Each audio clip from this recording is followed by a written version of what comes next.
Hi, this is Dario from Follow the North, and today we are driving to this nice little forest located 45 kilometers northeast of Aarhus. We are here to test out the Sony A7 III with the 28 to 70 mm kit lens. The name of the forest is Esteho Skog. This translates as horse garden. This is because in the past it was used as a place where horses would graze. Enjoy the video.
I had to say that I'm not a huge fan of the 28 to 70 millimeters when it comes to nature or just wildlife photography.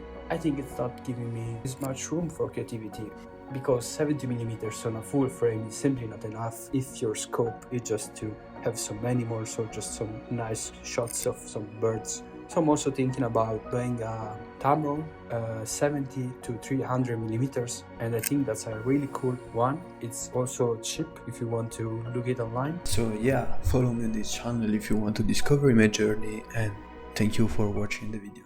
Cheers.